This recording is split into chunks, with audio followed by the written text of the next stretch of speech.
Then in 1976, guess who was hired? A T-Spence. This is where preference plays the biggest.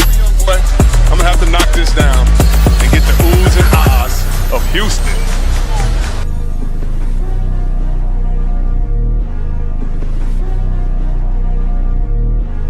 Welcome to the Aboriginal Sports Network.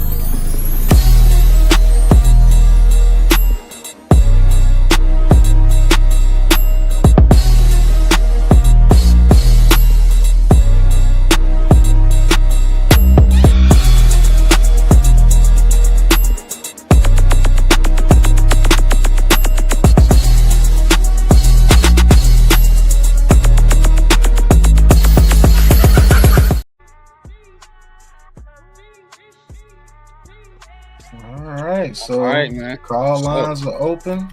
Yeah, y'all come on through, man. And let's bring up our first contestant, Mr.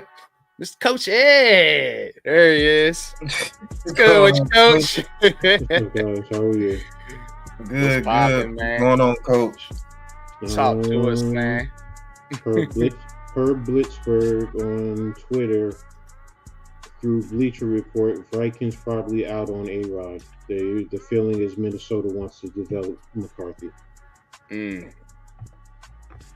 Well, and that goes to show you that Aaron Rodgers is not a guy that you bring in to develop your rookie quarterback.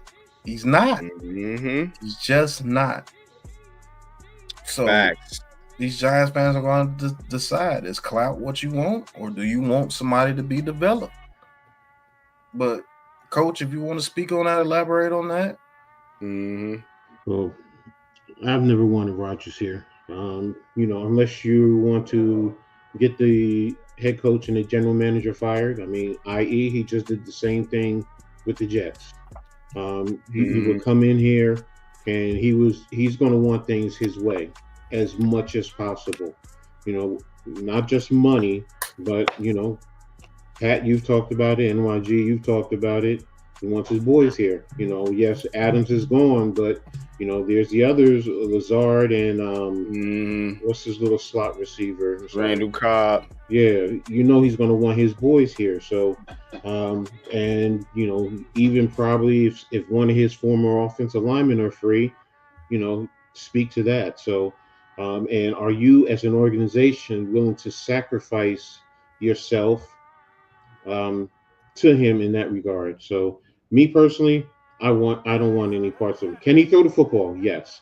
The man can read the defense or whatever, and that's fine. You also have to have a stout offensive line because he's not the mobile, elusive quarterback that he once was. So, plus don't forget he has the Achilles, even though it's 2 years ago, and he's in his 40s. So, that's going to take away. So you need to have a stout offensive line in front of him.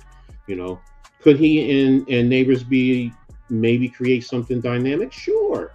I'm not going to sit here and tell you it's not. But what about the other receivers that are here in this offense that with Slayton coming back? Wandell is here. Yes, I know his targets need to be reduced, like Pat is saying, but he's still. He still can give you something. So personally, Rodgers for me, no. And he's not even going to help if you draft a quarterback. I know he gives you the quarterback talk, oh, I'll help, whatever, but actions speak louder than words. And I've never seen it with this man. So, and I think it's, he has bitter resentment from when he was drafted and he sat behind Brett Favre and, he's not wanting to help anyone else because you know what? He probably feels he got shirt. So that's my thought on Mr. Aaron. Where do you think they should go? What direction you think they should go as far as the quarterback situation is concerned, Coach? Given everything that we've been hearing about the draft and given everything we've been hearing about Russell Wilson, Aaron Rodgers, Joe Flacco,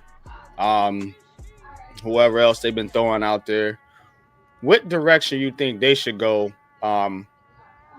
because they only got one quarterback in the room right now, and that's Tommy DeVito. So obviously, you know, you're gonna have to sign somebody.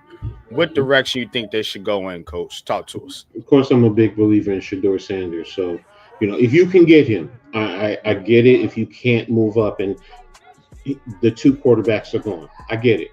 You know, it's, you know, they still have to wait on others. But if Shador Sanders is there, to me, that's your quarterback. You know, he gives you everything that you're looking for. He can read. He knows offense. He knows how to play the quarterback position. He's been groomed for this, not just at Jackson State and at Colorado, but go back to when he was at Trinity Christian. And yes, his father was the offensive coordinator, but the head coach there was extremely tough on him. So mentally, he's been prepared. Great anticipation skills. He can make all the throws.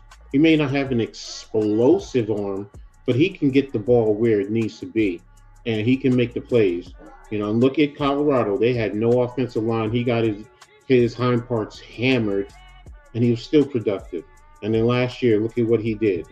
You know, so he's. Let me ask you something, Coach. Why is everybody so caught up on arm strength? I know that's a big part of, you got to have an arm to throw the football, but why is it like that's the end all be all with some of these analysts and things? Because, you know, I see them on Twitter, I see them on ESPN and on all these networks. Arm strength. Like, there's no other part to being a quarterback except him just throwing. Like, talk to us a little bit about that. Why are people so big on arm strength, and what are some of the things you look at in a quarterback? First and foremost, in terms of why they get on that, one of the biggest factors is Josh Allen. I mean, you know, let's be real. You know, the kid has an explosive arm. He can, you know, sometimes I wonder if he can legitimately throw the football 100 yards. And that's from goal line to goal line. And, you know, that if you can get anyone close to that, that's very, very rare. So, you know, and, you know, it's what fans like. They like the ball in the air, and they like you throwing it deep, and, you know, receivers running down and running under the football to make the play and catch the football. So that's, you know, and, you know, sometimes it does look good. You know, you have a cannon arm and you could fit it in certain windows. You know, I go back to Dan Marino. You know, Dan Marino would fit that ball in certain windows, you know, and he had a strong arm. So, you know, I wasn't talking about him winning the Super Bowl. I hope that's not what you're saying to me. So, no, he basically what he's saying is, Coach, that everybody is so enamored with this strong arm type quarterback. But you got to think, Josh Allen never had a Super Bowl. Jay Cutler never got a Super Bowl. Dan Marino never got a Super Bowl. Unfortunately, I think he should have had multiple, but that's another story. But I think a lot of people are enamored with this arm strength thing is because it's the only thing that they want to see in a quarterback, because they don't want to, you know, deep dive into what makes a good quarterback. The first thing I'm looking at as a quarterback is your maneuver ability in the pocket and your anticipation. Because if you can move in the pocket and throw in anticipation, you don't have to have a 99 rated arm to get the ball to the receiver. That 99 rated arm comes into play when you're throwing the deep ball 50 to 60 yards. Okay, cool. But Shador Sanders has shown he could throw that ball 50 to 60 yards. He's getting hit in the face. So obviously he has a strong arm. He doesn't have the clout arm. Clout everything. See, you could put clout arm on people like Malik Willis, people like Aaron Rodgers back in the day, Brett Favre, Anthony Richardson. But you got to think, your major winners, Joe Montana, did he have a super laser arm? No. Did Steve Young have a super laser arm? No. Did Tom Brady have a super laser arm? No. Tom Brady was super efficient. And could he throw the ball 60 yards? Yes, he could. So can Shador Sanders.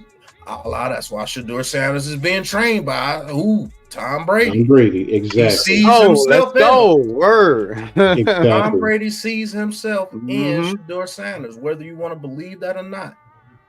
You know what I'm saying? I mean, it is funny, Ghost Dog, but that's what it is. It's clout. Why you think they hyping up? Why you think they hyping up Cam Ward over Shedeur Sanders? The only thing they can say is, "Oh, he has a better arm. He has a better arm." Okay, he has a better arm. Mm-hmm. But 10-yard passes are 10-yard passes. Mm-hmm. You know what I'm saying? Now, if you want to say that somebody had to throw 70-yard passes every pass, then okay, now you got a point. But you're not doing that. But go ahead, Coach. I'm sorry. No, that's all right. I mean, great points. A couple of things I want to touch on. First of all, talking about Tom Brady, all right? Remember, Tom Brady, when he ended up getting the starting position, who did he beat out? Drew Bledsoe. Drew Bledsoe had a cannon of an arm in comparison to Tom Brady. So, but most people don't look at that. So, and you hit it when you said Joe Montana. So, that's what they're looking at. That's the good one. You know why I say a clout arm? Is because you get to say, "Oh, my quarterback has a very strong arm." Well, you know what? You're right, but I always go back to the Jets when they had Chad Pennington. Facts. Chad Pennington had one of he did not have a strong arm, but he had elite anticipation. And if you go look at most offenses and you go and you chart where all the passes go, between 10 and 20, maybe certain offenses 25 yards. That's really it. You're going to see a 50-yard pass, a 60-yard pass, 2 times a game tops, 3 times. That's it. Most of your and the 10-yard window, 15-yard window is where in your offensive schemes when you draw up your patterns. I'm telling you from experience, 15 yards is the tops that you really draw up in terms of receivers running their patterns. You know, it's a 15-yard dig. You know, if you run your post or your corner route, you run it at 12 to the break. You know, so that's really where the window is. But you know, like you said, people want to see the ball downfield, and I get it. You know, it to everyone else, that's what you want to see, and you love it, and you know, with your fantasy football and all that stuff, I get it. But real football, nah. Your quarterback, it has to hit the windows because the windows will open, whether it's man or in zone, the windows will open, and he has to be able to read that, anticipate it, and put that ball to where the receiver is able to catch it and also run. Because a lot of times, how many times have we seen the receiver running a pattern and he has to reach back because the quarterback is not putting the ball in the proper point for that receiver to at least catch it. So when it comes to arm strength, I seen you backstage, man. If you come back up, I was just allowing Coach to get his time in. That's how we're gonna do it from now on. We're just gonna rotate people in and out so people can get be able to speak uninterrupted. You know, get a bunch of people on there, you get a bunch of people cutting people off and stuff like that. So if you want to come back up, man, I'll let you on in a second, Miz. Go ahead, Coach. The thing I look at when you judge a quarterback's arm strength, the first thing I want to see is, can you get it to the sidelines from the opposite hash? If you can do that, you have adequate arm strength to play in the NFL. Now, the thing that I'm most looking for is your anticipation. Are you throwing that ball from when he breaks to the outside? Are you throwing that ball when he turns his head, or are you throwing that ball as soon as he's getting ready to break into his route, and then when he turns his head, the ball is right there? You don't have to have super arm strength to do that. You want people with super arms who's late with anticipation. Sometimes that works out, but a lot of the times it don't. Because these cornerbacks, they are players too. They play too. So if you're throwing that ball late, you have to have arm strength like a Josh Allen if you're a tick late. But if you're not a tick late and you're throwing that ball with supreme anticipation, you can get away with having an 80-mile-per-hour fastball instead of a 108. You know what I'm saying? That's what I look at. What is your anticipation? What is your anticipation when you're throwing it into the zone in those tight windows? You know what I'm saying? Are you waiting for the dude to get there? And do you trying to rocket the ball in there? And sometimes that causes a lot of tip passes in the air because these are humans. You're not trying to catch 110-mile-per-hour fastballs all damn day. Jay Cutler, who didn't know how to take stuff off. take a little bit off of his passes. When you watch Josh Allen play, a lot of his passes, he takes a lot of that arm strength out of it because you don't need to put that much arm strength in it. He's right there. Throw with some anticipation, make it an easier catchable ball, and let him turn up the field. You know what I'm saying? But I just evaluate players on a whole different spectrum than just I watch his highlights. That's not watching film to me, man. You know what I'm saying? Yeah, man. I don't think so either, man. But Coach, one last question before I let you go. Then we're gonna swap Miz and what do you think? How do you think the Giants did this free agent period? And all of this stuff that I'm hearing is the New York Giants are a quarterback away from competing. In your opinion, do you think, given the moves that they made in free agency so far, and we talked about the moves, do you think they have improved enough that if they add a quarterback, they can compete in the NFC East? Okay. You got to start in the division first. You know what I mean? Before I do that, you're asking me about what do I look for in the quarterback first. I look for intellect. Before I get to the physical tools, I gotta have a conversation and I gotta see where your head is. One, can you handle pressure or are you going to panic? All of that. Your intellect will help you slow the game down so you're not panicking out there. Are you able to sit down and watch film, pick up the tendencies of the opposition? So this way you go out there, you can also help your teammates get better. Now, get into how did they do during this offseason. I'm learning a lot of these guys, and looking at the film, so far they seem to be, some are good. The rest are, their bodies to, give you depth along the, certain position groups to help you, your cornerbacks and your defensive line, which is definitely needed. Defensive line is needed in the NFC East because of the run game that you're going to face. You got to shut the run game down. Make teams one-dimensional. When you know what a team is going to do, it's easier to play your defense and to go out there and your players are able to do what they need to do. So offensively, I still think you need the offensive line. I know they addressed it. I still think you need some key players, especially at that right guard position. I mean, right now you're going to throw guys and let them battle it out, but I'm to the point. If you can get you a true tackle and move Illuminor to left guard and what's his name to right guard, I think that would help the team out a lot more. But if they just go with Illuminor at the tackle and get you a guard, okay, that's fine. You guys have talked about some of the ones you saw at the Senior Bowl. So we'll see. I like Illuminor at tackle. I know a lot of people want to kick him inside as guard, but I'm very comfortable with him starting at right tackle. I think it eases some of your concerns by not putting an unproven player at that spot. You know what I mean? Such an important spot on the line, your tackles. So having him and Thomas makes me feel a lot better about this line, regardless of what they do inside. Now, we do want to see them improve with the left guard spot, and especially at center. John Michael Smith has to get better as well. This is a lot of people aren't talking about. We kind of dismissing as if he didn't struggle as well. He's got to improve. But if you have two guards who help him, that helps his game. Absolutely. So that's why that guard, yes, he does have to improve and play better. I'm not saying that he doesn't, but that's why it's key. The offensive line is the one unit that really, more than any other unit, is dependent on every last one of those guys out there because it helps. You don't realize your right tackle can affect your left tackle. It really can.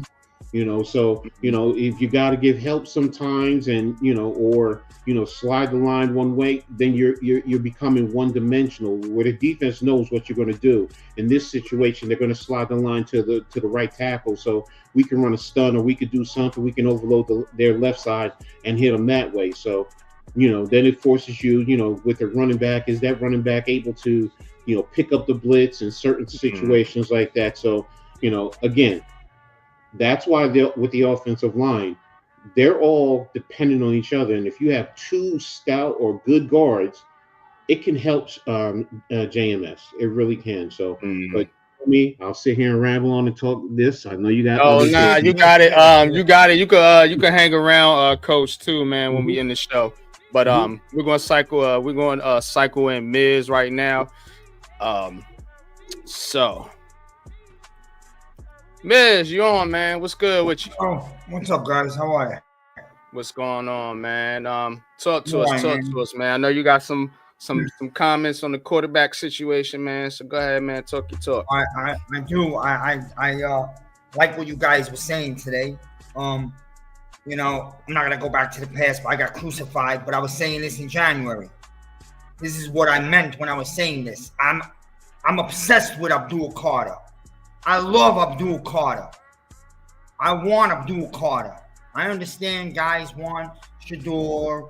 We'll see how it works out. I'm not making the picks, but I love Abdul Carter. I like what Shane's doing here. He's building the defense, a strong defense to compete with the two offenses in the NFC East in Washington and the Eagles. I think he's doing the right thing. He's stacking the front seven. We know we got to get back to stopping the run. But if you could get Abdul Carter at 3, if the draft falls out that way, and I think it's going to, I've thought that for a long time, but I got crucified. But listen, it is what it is. If Carter's there at 3, there's nothing wrong with grabbing Milroe in the beginning of the second round, or if you have to come up a few spots, whether it's Milroe or Dart, but it's probably going to be Milroe. And lately I've been liking Milroe a lot because, listen, Dable's here, so I think he fits the Dable type of offense. Look, man, Milroe can run. The Giants could turn it into somewhat of a Ravens type of offense over the next 2 years if you got yourself a Milroe. That's what I believe. And then I've said that as well, man. Right. So, and so I'm just looking at things lately. Man, I know people really love those two guys at the top, but the way it's looking, like it's just one of them is not going to probably fall to 3 now. I got my beliefs that Cleveland's taking Sanders. I watched the Miles interview. If you watched the Miles interview the other day and you look directly at his face when he was talking, he hinted that the Browns have assured him that they got a plan for a quarterback. Now, are they going to get Cousins? Maybe, but I have a feeling it might be Cousins is going back to Atlanta. Yeah, because they're trying to trade him. They're trying to get something for him. They don't want to lose him for nothing. So they're trying to get something for him. And I don't think you would be happy with Kirk Cousins, to be honest with you. So it is what it is. Cleveland a place that they go trade him to, since his I believe his offensive coordinators in Cleveland. Look, with the disaster of Deshaun Watson, why would you go out there and trade for Kirk Cousins? That's the issue right there. That's why I don't think the Browns are taking a quarterback, because then they get Pickett from who got Pickett, Pat? The Browns. The Browns. So they got Pickett and they got Watson. Why would you bring another rookie in there? That don't really make no sense, because that rookie's probably going to be third. Right. Because Watson is there. You can't do anything with him. I know they've been talking about trying to buy him out or something like that, man. That dude. Here's the ordeal with Watson. If he knows the offensive scheme is going to change with the receivers that they have out there now, that may be what got him excited. Or he knows somebody like a Cam Ward is coming.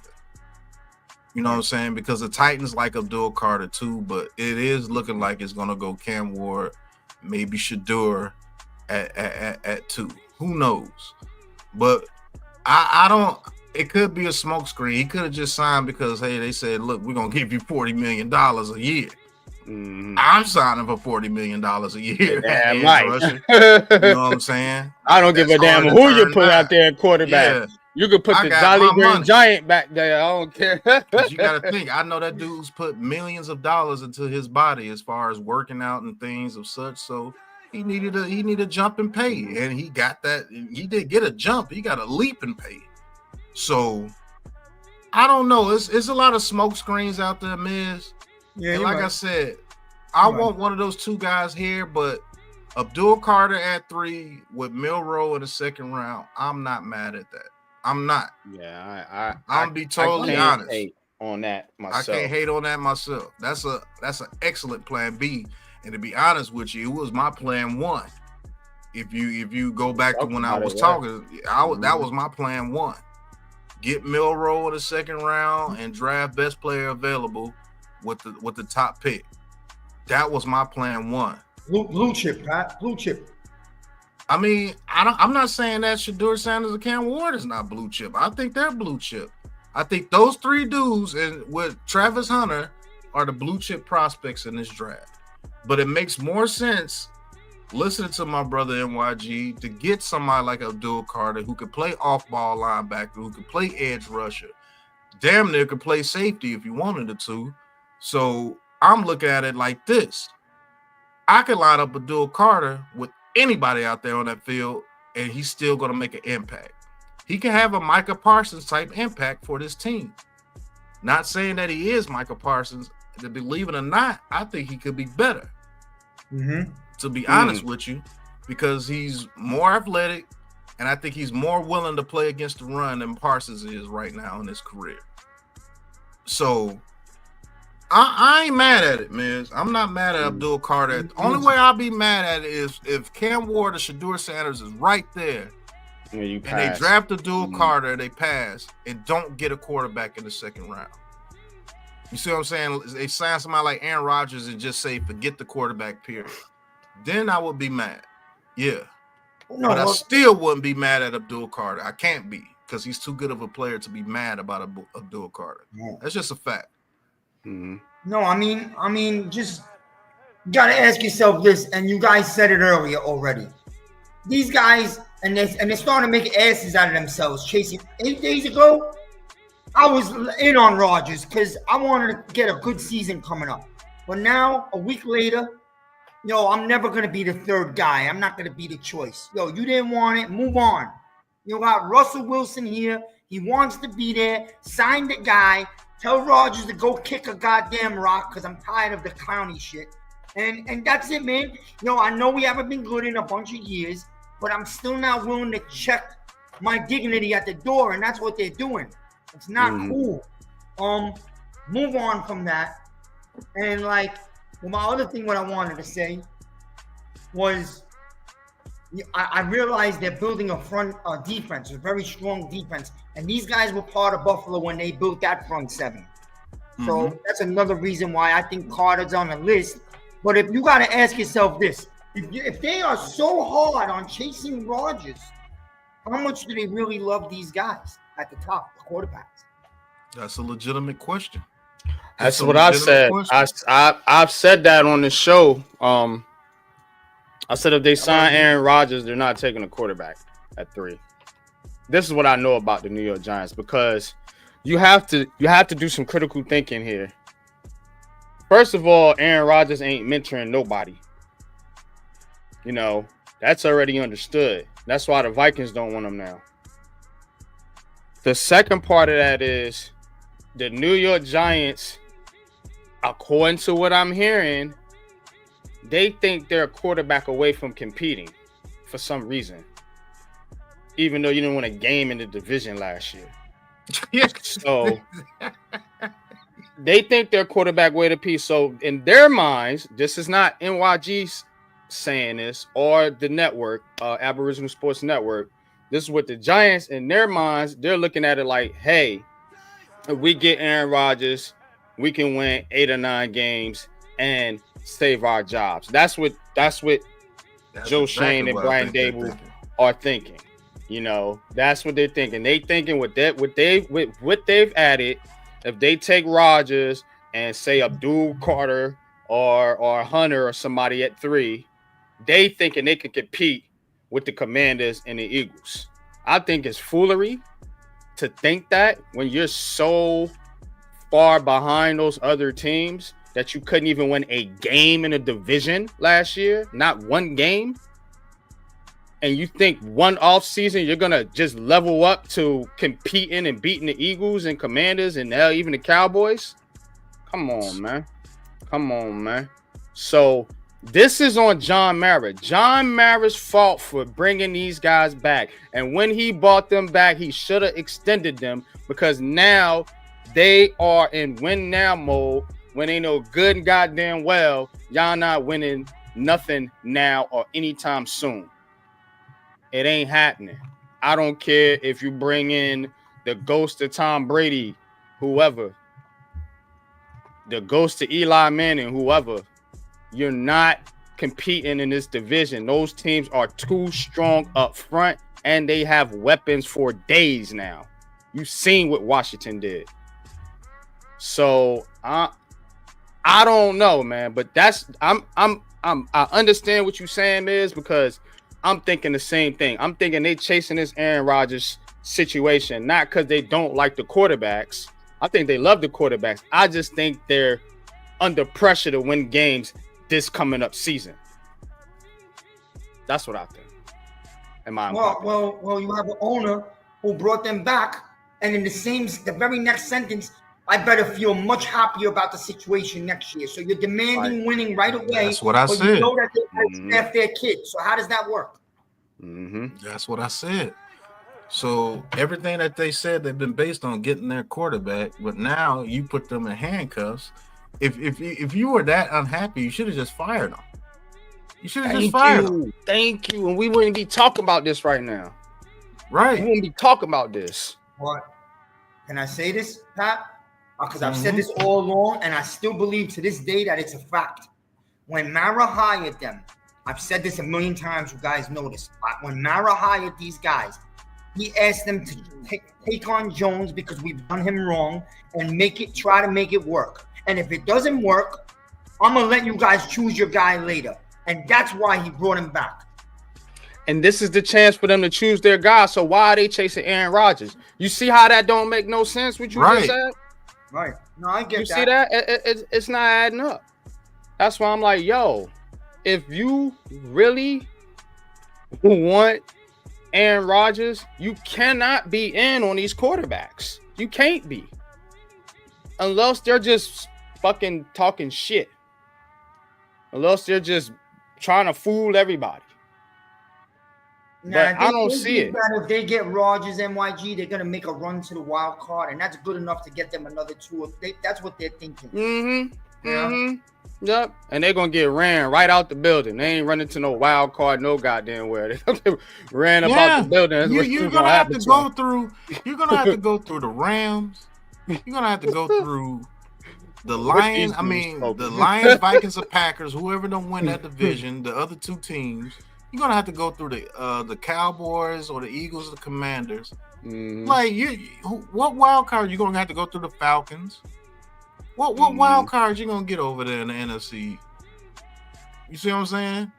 You're the fourth best team in your own division. You're talking about getting a wild card after you come from a season where you didn't get one division win, not one. Right. That's wild. It is wild. You think Aaron Rodgers puts us on the level of those teams? The only way I can see it is that they have a brand new philosophy. That's the only way I can see it.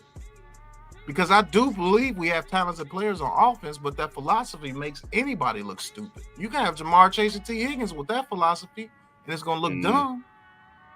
So that philosophy has to change. So maybe they got to change the philosophy. They're like, hey, look, if we run it like we ran it against the Colts with a better quarterback, we can compete. I don't know, but I do know this.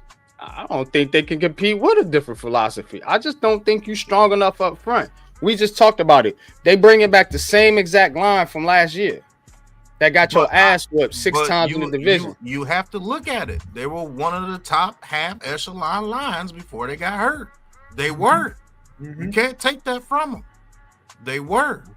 Now, can you bank on not getting injuries? No. It happens. That's why. So if Andrew Thomas get injured again, that's when the bullshit starts.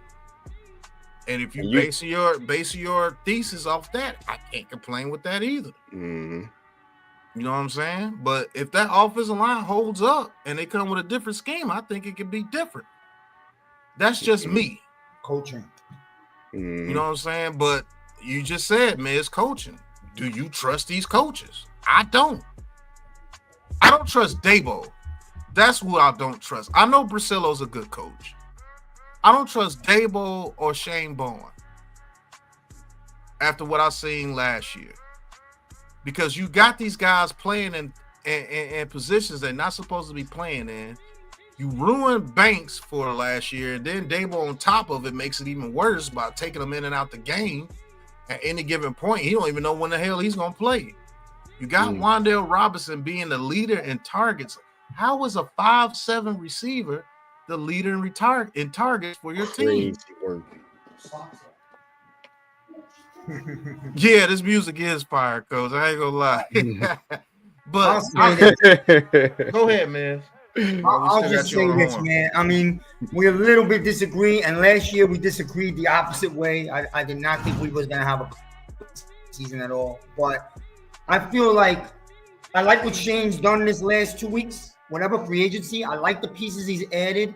I like the defense he's building, and the draft is going to be the biggest part of it. Obviously, I do think I'm not going to say the Giants are a wild card team, but I do think the Giants could play meaningful football around Christmas time, and then get knocked out around there. And you called out a good season compared to what it's been the last 2 years. Miz, have you seen that schedule? Yeah, that shit is brutal. It's a very hard schedule. Brutal, bro. But like you playing the AFC West, and I think the NFC North. Yeah, all the big time teams. I know. Yeesh. But let me ask you this, man. As older guys, right? As old school guys, what did we grow up knowing? Yo, adversity make you stronger. We got a very young team. If they play the hard teams this year and they actually compete and win 7 or God forbid 8 games, don't that make the Giants much better for the following year? It all depends on what you. It all depends. You gotta think about this at the quarterback position. Exactly. I was about to go there. Yeah, 8 or 9 games don't get you a quarterback next year. Yep. It don't get you a quarterback next year. And guess what? If you bringing in a guy like Aaron Rodgers, depending on how it could go, he could retire.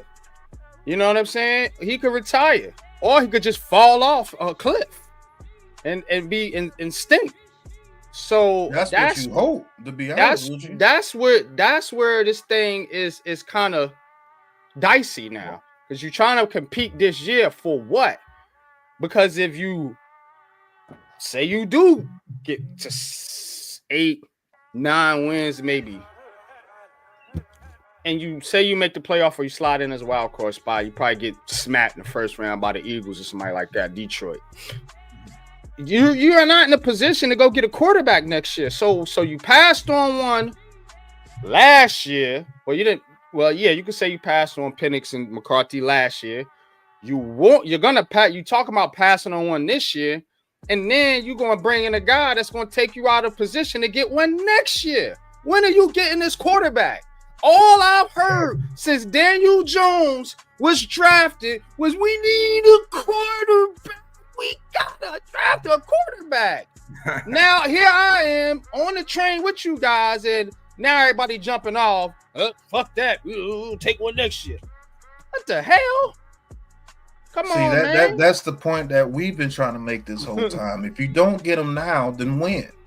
Because if you bring Aaron Rodgers over, and let's just say Aaron Rodgers, he gets us 8 wins and we miss the playoffs, and then the fucker just retires. Now you don't have any quarterback. So if you bring in somebody like Russell Wilson or Aaron Rodgers, you got to take a quarterback. And I don't want just any type quarterback. I want somebody like a Milroe. I don't want Tyler Show, even though I think he has talent. You know what I'm saying? I think he has talent. I don't want Jackson Dart, even though I know he's talented. I just don't think Jackson Dart would fit what it would be to be a quarterback over here with the New York Giants and the NFC. Yeah, I'm saying it's not even about just New York anymore, bro. It's about the NFC East. Y'all got to start looking at who you playing, man. Mm-hmm. You're playing against dogs, bro. You need somebody to come over here with a dog mentality that can handle that pressure of New York and can handle the pressure of those other cities coming in here to get after your quarterback. And it goes to the trenches. And it seems like that's where we struggle. We can't draft trenches on either side of the ball. We can't draft them. And so you're going to have to start bringing an influx of veterans in here to bring in these young guys so they can learn before you throw them in there. That's why I'm glad they did what they did on the defensive side. Now, the offensive side, they didn't do shit.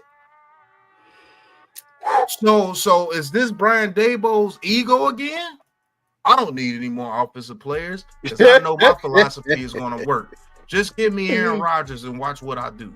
And then you go to the Eagles and get blew out 38-10. Now everybody's looking like, damn, these dudes are still our bullies. You gotta stop getting bullied, man. You gotta stop getting bullied. That's the point.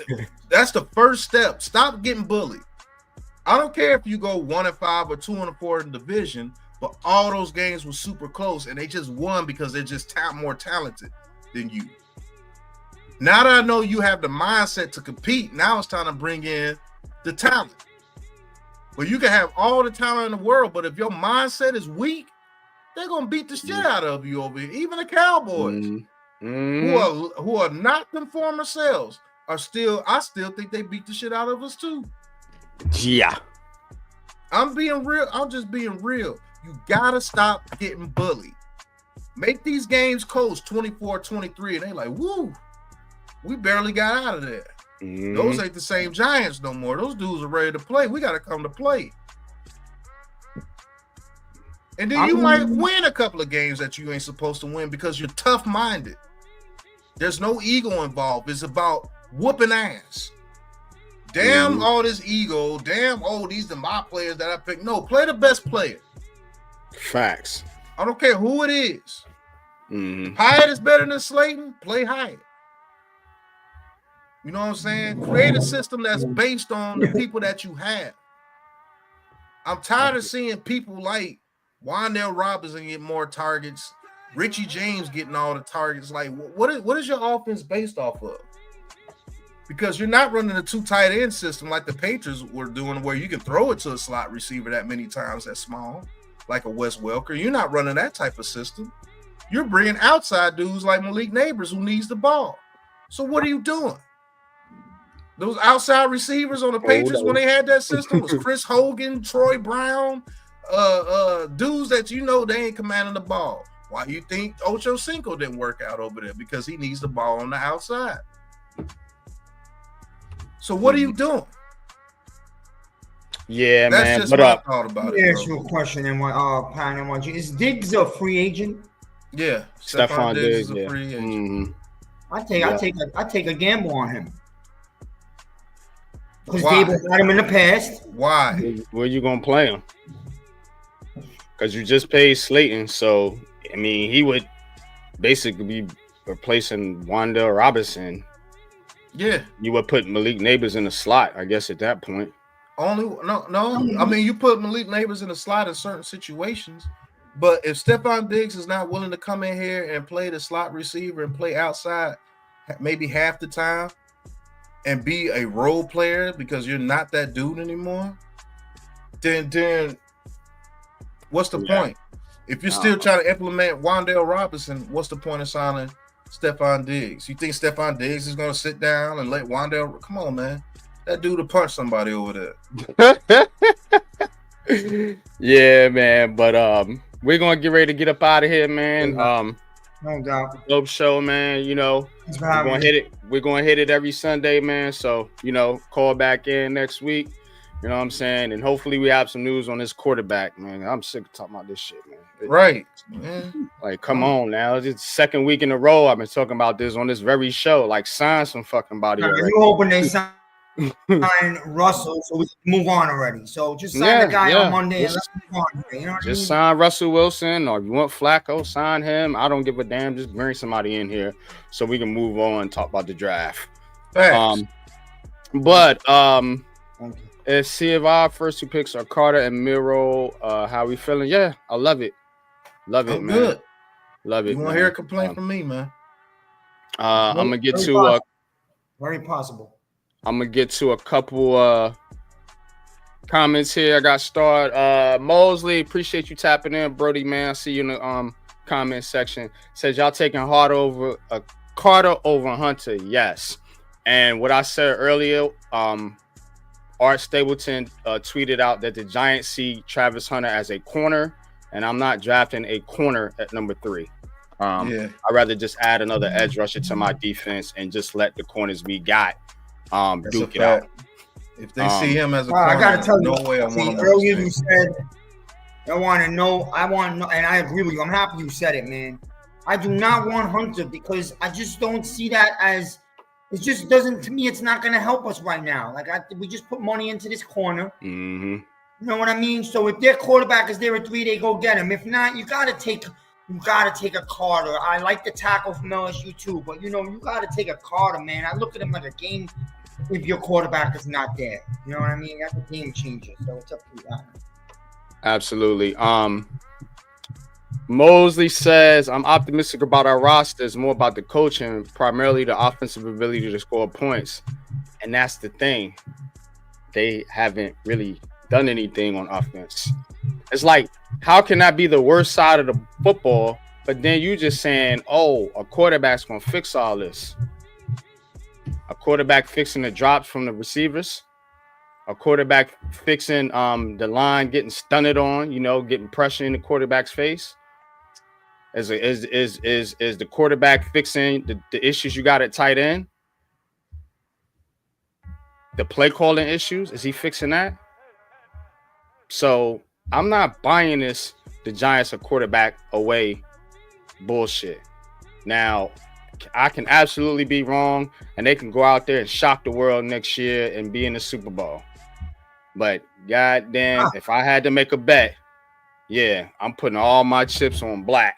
That's fact. Stead ass. I'm risking it all, bro. I'd be surprised we win 6 games. Them motherfuckers ain't going nowhere, man. Excuse my lingo, man. But the Giants get me like this, y'all. They really do, man. This team is so frustrating. I tweeted out something Lauren Hill sung about how I feel about the Giants. So y'all go check that out. But Captain Rafe. Hold on. It says Captain Raphael says, I don't think Aaron Rodgers wants to be a Giant. Giants need to reinforce the offense and defense with the run game schemes. Exactly. That's exactly what we've been talking about, Raf. And you're right. I think he's playing the Giants. That dude don't want to come here. It don't make no sense for him. Why does it make you ain't competing here? It make more sense for you to go to Minnesota or Pittsburgh. 2 teams that was in the playoffs last year that if you go there, you got something to work with to where you can possibly go out, on a high note at the end of your career, getting into the playoffs or whatever. But coming here after you just dealt with the Jets, it makes no sense whatsoever, bro. That's like walking out of mud and stepping in shit. I mean, yeah, that's exactly what it is. Don't make no sense, man. But any last words, Miz? We're gonna get ready to wrap up. Yeah, I'll hop off. I just wanted to throw 2 names and then I'll listen to you guys talk about it. Because one, what did you think about Mason Graham? And is it too early because it's such a deep draft? No. Yeah, I'm not in on Mason Graham. And I think what you said, the last part about what you said about it being a deep defensive tackle draft, you have Dex there already. You just added a bunch of bodies. Yeah. It don't make no sense. You see what I'm saying? It don't really make no sense to go that route. especially when you're so bad on the offensive side of the ball. The only reason I'm entertaining Abdul Carter is because I know that's a difference maker off rip.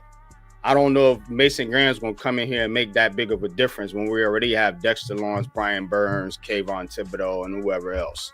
So that's kind of how I'm looking at it. And to be honest with you, I'm using Abdul Carter to replace Kayvon Thibodeau because I'm moving on from him, after next season.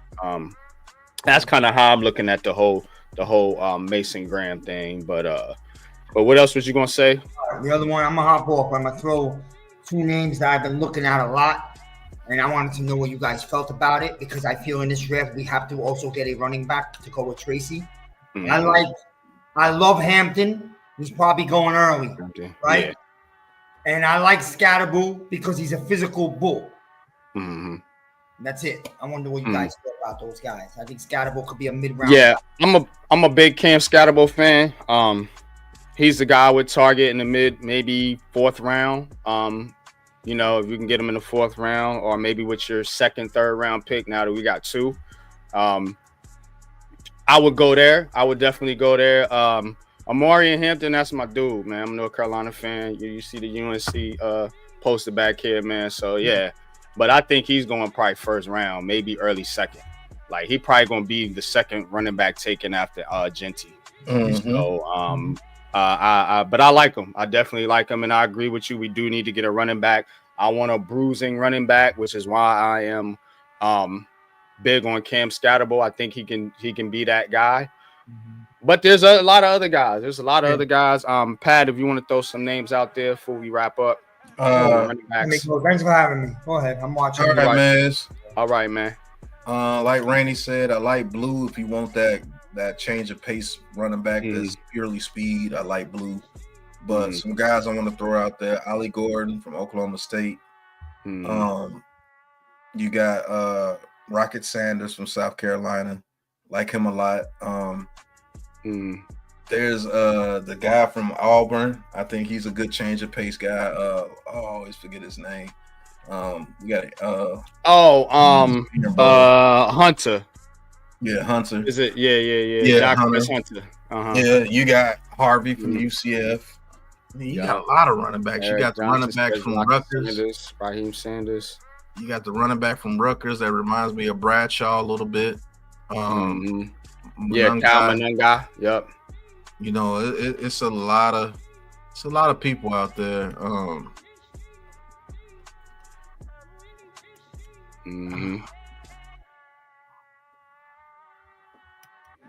But there's a lot of guys out there, bro.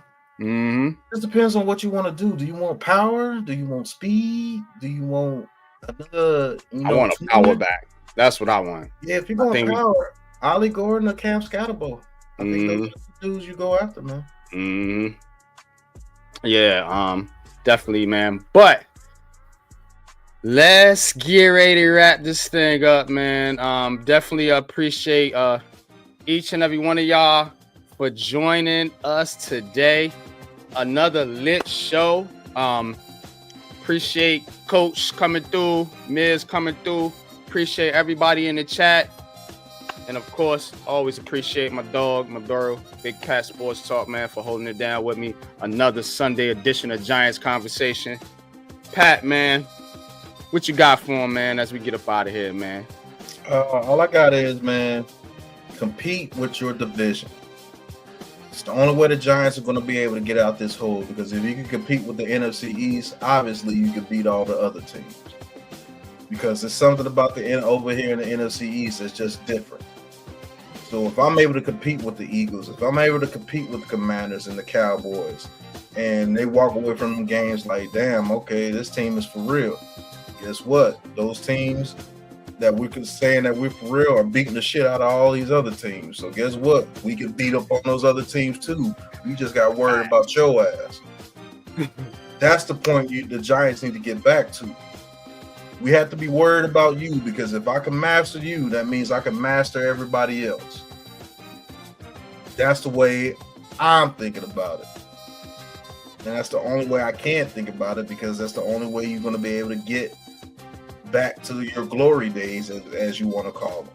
You know what I'm saying? You got to compete with your division. You can't go into this division and get stomped by the Eagles twice, stomped by the Cowboys twice, stomped by the Commanders twice, and expect to do anything. To compete for Super Bowls, you got to have a winning record in your division. I'm sorry. At least be 500. Because you're going to have to see these dudes not only in the season, regular season, but you got to see these dudes in the playoffs. Guess who we played when we made the playoffs in 2022? We got our ass whooped. We beat the Vikings. We were good enough to beat people like the Ravens, the Vikings, and all those dudes. But as soon as we got to the Eagles, stomp out. Because you can't compete. But that's what my thought process on it. Compete with your division, man. And I'm right there with you. Compete with your division. Shout out Darnell, G Money, man. Yeah, definitely catch that on the recap, man. Show was lit today. But yeah, compete with your division, man, and go get a damn quarterback. Stop playing games. Go get a quarterback. I say bring in Russell Wilson and draft Shedeur Sanders. I think that's the play. I think that's the play that makes the most sense for you not to embarrass your organization. Because if you think you're going to sign Aaron Rodgers to come in here and do anything in this division, you are sadly mistaken. You're not winning nothing. So go get Russell Wilson. If he's willing to be a bridge to a Shedeur Sanders or a Jalen Milroe or whoever, that's cool. You know, at least he can come in and run your offense, and maybe y'all can compete a little bit in the NFC East. But you let him set it up for your quarterback. You let him set it up for Shedeur, or if you happen to get Cam Ward or Jalen Milroe or Jackson Dart, whoever y'all want to take. Set it up for your next quarterback, man. So that's what I'm looking for. I hope they sign somebody this week so we can be done with this nonsense, man. And last but not least, one more thing. There's comments like this. Commanders are beatable, but they had the sorriest roster. They had the sorriest roster in NFC East. Even if that was true, it's not about the roster, it's your style of play. It's the mindset, it's the philosophy. That's what these normal fans who want to talk like they know everything don't understand. It's the way you play the game. It's chess, it's not checkers. I keep trying to tell people it's the style of play the Commanders play with. They did well by that kid, Jaden Daniels, and hopefully they keep doing the same thing, man. But go ahead. Yeah, man, but I'm hoping the New York Giants come back, man. Just give us something, man. Don't mess this up. Do the right thing. Take the quarterback. Build your team. You're starting to make some decent moves. You had a good draft last year. Let's stack another good draft on top of that one this year. And stay away from people like Aaron Rodgers and all this clout chasing y'all trying to do, man. Just go out there, be the New York Giants. Damn what anybody else thinks. Damn what they think. Take your quarterback, the one you like, which is Sanders. It's all been all over y'all face the whole time. Now you trying to backtrack with some Aaron Rodgers garbage. Like, miss me with that. And if you sign Aaron Rodgers, yeah, I'm going to bash you. Right here on Giants Conversation, man. But till next week, man, y'all already know what it is. We up out of here. Peace.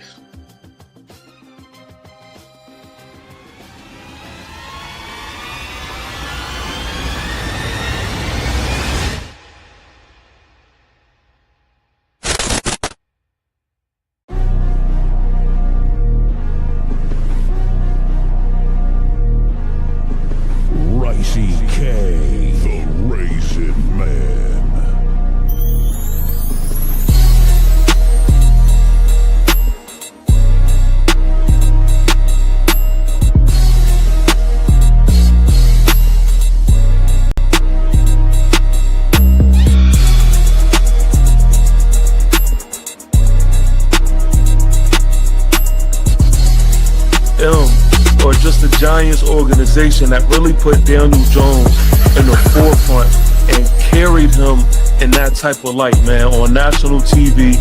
$223. suspension also opens the door for the Texans to release Al-Shahir. Then in 1976, guess who was hired? Chiefs fans. This is where preference plays the biggest. But I'm gonna have to knock this down and get the oohs and ahs of Houston.